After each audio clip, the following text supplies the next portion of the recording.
امروز برای شما درباره فیلم نو وادی گرگان معلومات میدهم.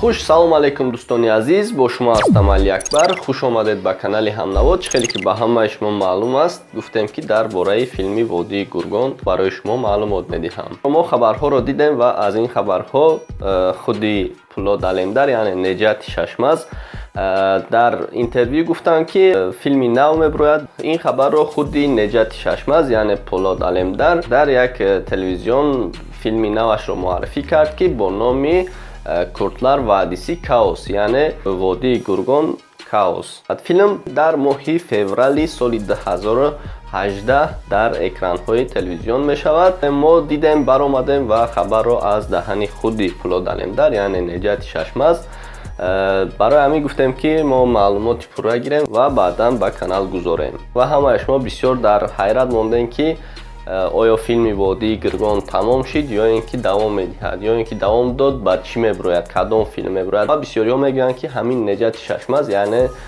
پولاد علمدار در دیگر فیلم ها بازی کرده ایستاده است یا اینکه یگان نقشه دیگر دارد. البته که فیلم نوش میبراید و بسیار هم از فیلم پیشینه خوبتر و عالیتر میباشد. فیلم در ماه فوریه سال 2018 در اکران‌های تلویزیون می شود.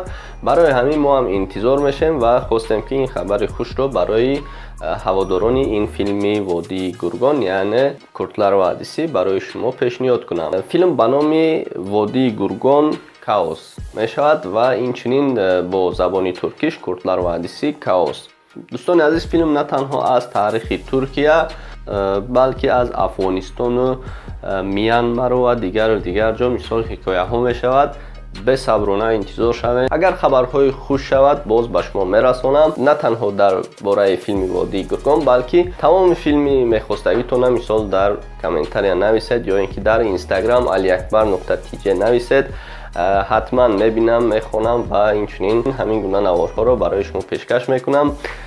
برای دستگیری تنها در همین ویدیو لایک مونید و نزدیکان خود رو هم گپ زنید در همین ویدیو لایک مونید. برای دستگیری هایتون یک جوان تشکر میگویم. با کانال همنوا بمانید و با علی اکبر خبرهای خوش رو بشنوید.